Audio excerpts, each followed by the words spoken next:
You got it. Let me introduce Brian. Is it Leiter or Leiter? I'm thinking it's Leiter. Leiter. It is Leiter. Thank you, sir. And Jordan King. Jordan, good morning, sir. How are you? Good morning, Paul. Thanks for having us. You are welcome. Let me do this one because I've had it in the system, and if I don't, I've only got a few more minutes to do this. But recognize this voice. Being brave doesn't mean you go looking for trouble. But you're not scared of anything. I was today. The one and only James Earl Jones. What an incredible guy. This game is a part of our past, Ray. It reminds us of all that once was good. And it could be again.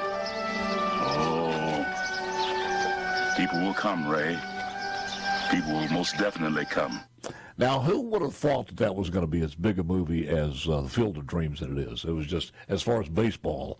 The reason I play that is because James Earl Jones passed away yesterday at 93 years old. And James Earl Jones is a Mississippi boy. Born, well, actually, yeah, he was born in Arcabutla, Mississippi, not too far away from the reservoir itself. But again, what an incredible legacy he leaves behind as far as James Earl Jones. Also on Broadway. All right, let's get to this. There news. I didn't think it was going to happen this fast, which I'm glad it did. But Jordan, first of all, is vice president of Spectrum Capital. Fill us in on this, exactly who these people are and what's going to happen with this. So Joe Ng and Brian Leiter, Joe's the owner of TBH Sports Entertainment. Brian's the president. Great guys, and a great business model that really works. And so once we were able to get a deal done, we knew that that the community and the state would be happy with this, and then there's some really good things to come out at Trustmark Park starting in 2025. Brian, is the season start normally when the minor league season starts? Is it about the same schedule? It's a little bit short. It's a little bit shorter schedule. So we'll play 96 total games. So 48 home games and 48 road games. Starting, I believe, tentatively opening day for the league is May 8th. We expect to see schedules here towards the tail end of the month, the early part of October. So a little bit shorter season, but I actually really like the 48 game schedule as it turns to fan bases and energizing a community to come out for 4 months versus 5 months. It just feels a little bit better, and it gives us an opportunity to do some additional programming outside of just our home games, during the month of April as we get to nice weather. When you try to explain what the Frontier League is, I'm going to let you guys do it. Anybody can jump in, but it's affiliated as a partner with the MLB. What does that partnership mean? That they'll have scouts there, or is there a monetary stipend, or what does that mean? Yeah, so it's a great question, and so I guess I'll do a compare and contrast. So the Mississippi Braves were affiliated solely with the Braves organization. Their players were procured by the Braves, developed for the Braves with the intention of going and supporting the big league club at some point in time. Our association with the Frontier League is with Major League Baseball central offices, not any particular team. We had a league agreement with Major League Baseball for all 30 teams could come and scout any of our players at any given time, and if they decide that the Cubs love our starting pitcher this week, they might sign him, and then next week the Yankees could take our shortstop. So, yes, there'll be scouts in the stands from numerous organizations. The data, the video is really important, the analytics side of it, so lots of it is done digitally and remotely nowadays to look with whether it's TrackMan or Hawkeye or whomever else you might use from a data standpoint. But yes, essentially our guys are going to have to get exposure to all 30 teams versus just one. Yeah. Jordan, where do you get these guys? Well, Brian, I think one of the tasks that they've got is hiring a field manager, and I know they've had a lot of interest since this announcement, and it'll be the field manager's job to go out and source the best players, and I know they get some help from Major League Baseball. And one thing we like about Brian and Joe is that they recognize the talent in Mississippi as far as baseball, Mississippi State, Ole Miss, and Southern Miss, and hopefully they can find some players that have played with those schools. So I'm trying to figure out who is going to wind up in here, what the demos are going to be as far as talent-wise and everything else. Because my understanding in talking to some folks, you see some pretty darn good talent there.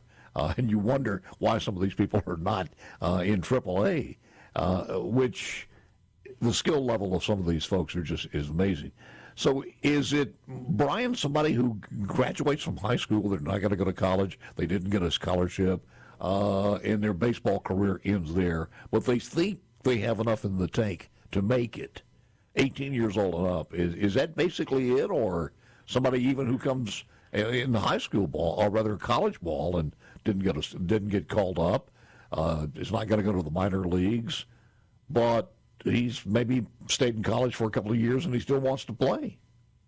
Yeah, so I think you're going to find that we'll procure our players from a couple of different avenues. There will be a number of guys that have single A, double A, triple A, maybe even former Major League Baseball experience that have logged in a position, got released from a club, were injured, coming off of injury, that are still looking for an opportunity to go showcase their skills and hopefully in front of another 30 teams find the right fit for them to have an opportunity to get back into organizational baseball and fulfill their dream of going to major leagues. And then we'll find college players who, Major League Baseball used to have 56 rounds of drafts, and it's down to 20 rounds. So there's tons of college players who are really, really skilled and excellent players that there's just not an opportunity to get drafted from Major League Baseball. So you'll find that we'll find a lot of our folks who just graduated from college who are really good players, but don't currently have an opportunity. And our league is a great chance for them to continue their professional, hone their skills. And I think, as our Frontier League commissioner said at a press conference yesterday, just this past year, four players who got their professional start in the Frontier League, major league debuts, that without the Frontier League, their baseball careers probably over before they even get started. So a pretty incredible opportunity for players to showcase their talents in front of 30 teams and find the right match. Yeah, Jordan, what percentage of these people come from outside the area there? They're not homebred. You're getting them. They're coming from other places. And Brian, to move into the area. And Brian, you may be better equipped to answer that with with your other teams. What are the percentages? Yeah, so it really depends on where your market is. We obviously feel very strongly about the Mississippi market, that we'll be able to find a bunch of localized and regional talent. But you'll find folks on rosters all across our league from all over the country and throughout various international. We have the same T1 visa status that Major League Baseball and minor league baseball use. So we'll bring in folks who have played throughout the Caribbean. There'll be some folks in our league from Japan, but it gives us a great opportunity to chase. What we're really excited about is what Jordan alluded to is the talent-rich area down in the Mississippi and the Southeast. I'm not sure. To build on our roster. I'm not sure if this was correct or not, but I was doing some research. Talking about a salary in the mid to upper 60s as far as a starting salary for our players. Yeah. Yeah. So no, it doesn't work that way. So in our league, we have a salary cap for our 25-man roster.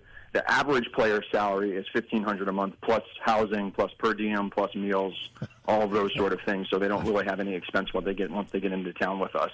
And then Wikipedia screwed that information. I should have gone to. Yeah, they should have gone to. AI. And then they'll, the baseball players. So once our season ends, they'll go play in whether that's Mexico or the Caribbean or Australia. The Australian Baseball League, the lessons, all those things, all in an effort to chase their dream. All right, let's talk about the league. So, who owns the leagues? The teams? Where are the teams? Where are you guys right now as far as the formation? What do you need as far as infrastructure, support from the concession stands to everything else? Can we get into that when we come back? Yeah, absolutely. Absolutely. Let's call this the seventh inning stretch, and back in a moment with more. People will come, Ray. They'll come to Iowa for reasons they can't even fathom. They'll turn up your driveway, not knowing for sure why they're doing it. We are back with Brian Leiter and Jordan King. It's kind of all worked in as a baseball morning, certainly with with James Earl Jones and his death at 93 years old the other day. All right, let's get back to this. How many teams are we talking about in this league, Frontier League? We had 16 in 2024. Pearl or on deck 2025 team name contest. Once we get the team name, we'll be team number 17, and then the league is going to announce an 18th team. I believe middle of next week. So 18 teams are across, really from the Mississippi River Valley east all the way into all the way to the East Coast and up into Canada. So wow. Pretty big league. Well, is it divisional? In other words, are you guys going to play each other in the all 18, or what happens there? Yeah, so there's going to be 4 divisions, 2 5-team divisions and 2 4-team divisions that'll be kind of like pod play. We'll play each other, and then a partner division on the western half and the eastern half to play to try to condense and keep travel, pretty reasonable. Yes. And then each team will have one crossover trip to the east, and then one team from the east will come to the west throughout the course of it. So we'll be grouped with a team out of just outside of St. Louis, about 7.5 hours away, and then we have a cluster of 3 teams in the Chicagoland area, which makes some sense because once we get up to Chicago, we can play all those teams they're all within about an hour of one another, and then I would expect when teams come into Pearl, they're going to come down very similar to what the Braves look like for 6 games at a time. Jordan, is this the first in the state of Mississippi, nothing on the coast or up in the North Mississippi area? Yes, it's the first. And it's you're not expecting to add another right now. I wouldn't imagine the Frontier League would add another team in Mississippi. This is, it's the first team in the Southeast, which we were really, really excited about just because of the baseball culture here. I would imagine as this gets going, the league will continue to expand into more of your southeastern states. I got you. Brian, are we talking about how many home games? 48 home games starting in early May and running through Labor Day. Now, are you just going to import some new people in here, or are you open recruiting, or how do you staff this thing from day one? We're starting now. That's a great question. I think it'll be a combination of both. I actually had my first opportunity to sit down with the vast majority of the current front office staff yesterday afternoon, and then just a quick little get to know everybody session. So I would imagine there'll be a combination of some folks that are currently with the team that want to stay in this area and continue working in professional baseball here in Central Mississippi. Yes. And then we're going to do a national search to bring in the right general manager to lead the team, and we'll probably have some additional folks, whether they have to move or are already kind of in Central Mississippi. That front office team will get built out here over the next 60 to 90 days. Is the promotion and the ticket prices basically the same, or a little bit better, or a little worse? We haven't finalized on that. Ticket prices will certainly not be more expensive. From what I've seen, we may condense it down a little bit, a little less ticket tiers. Our focus is on how can we be affordable, family fun. We're not going to charge for parking. We're not going to charge for kids zone. We want people to come out and enjoy and have a really great time and a great experience at Trustmark Park. So we'll incorporate some of the great things that the Braves did. But we'll put our own twist on how we're going to do that and entertain and engage, entertain and engage fans. Let me ask both of you. First of all, Brian, what did you think about it? And I'm not sure was this your first time at Trustmark Park? No, I've been out there a handful of times as we've vetted this opportunity. You too, Jordan. You've been there before. I have. As Spectrum owns the stadium, and we've been very, very fortunate that it was built and designed the way it was, and allowed for a lot of interest once we found out the Braves were leaving. So, what do you think about it? What do you think about the stadium itself? The amenities in the stadium, and is, as far as being a first-class operation when it opened, and I guess it's still considered that, as far as minor league is concerned. Yeah, I mean, the facility itself, the ballpark is gorgeous. I mean, there's so much to work with there. I'm a huge fan. I loved it from the moment I saw it when my first trip back out in April to take a look and see the stadium. So I think it has a tremendous footprint. I actually really love all the parking lot and the parking around it. So I think the amenities are going to be top notch as it relates to how it's going to fit into the Frontier League and minor league baseball as a whole. I mean, it's a great facility. So who's in charge of this, Brian or Jordan, as far as the name? And tell me how we do this and throw in some of the suggestions.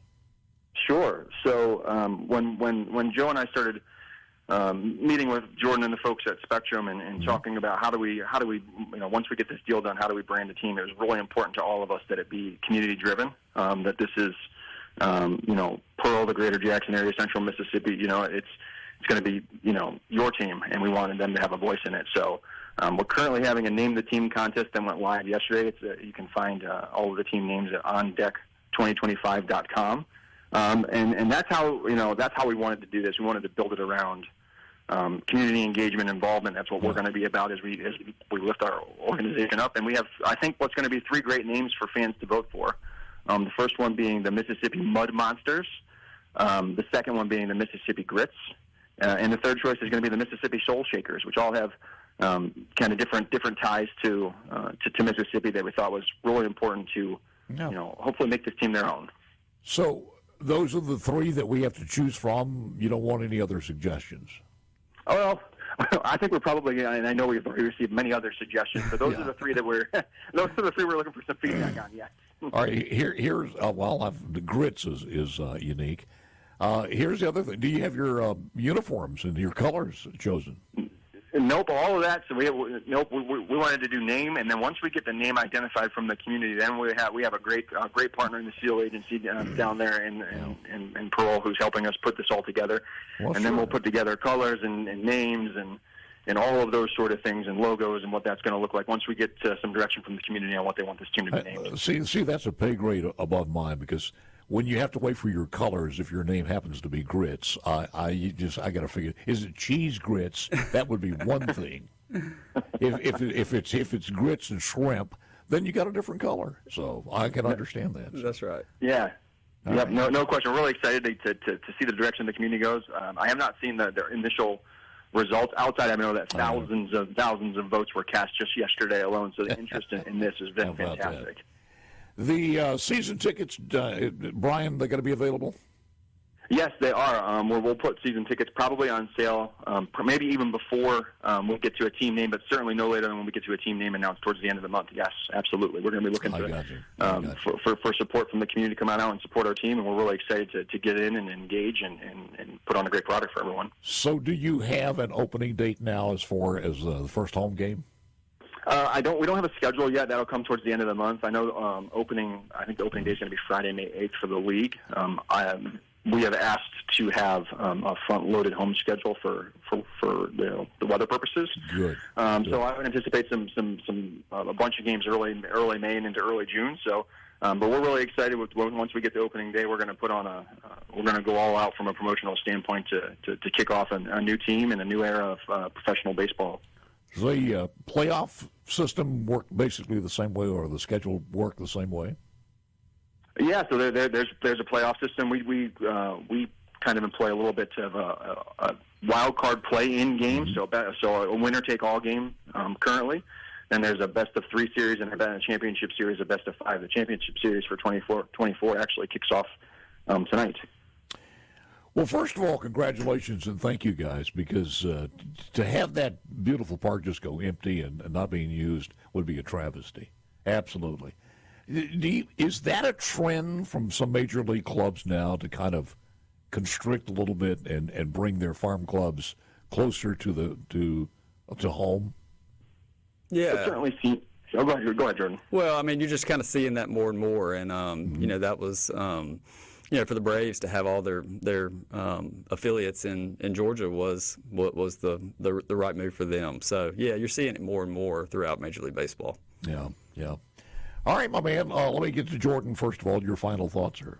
Well, we're just super excited. When the Braves announced they were leaving, we wanted something that was more than just baseball, and so we feel like we've got a great baseball product, and with Brian and Joe for them to bring something more than baseball to the community. So we feel like we've done that.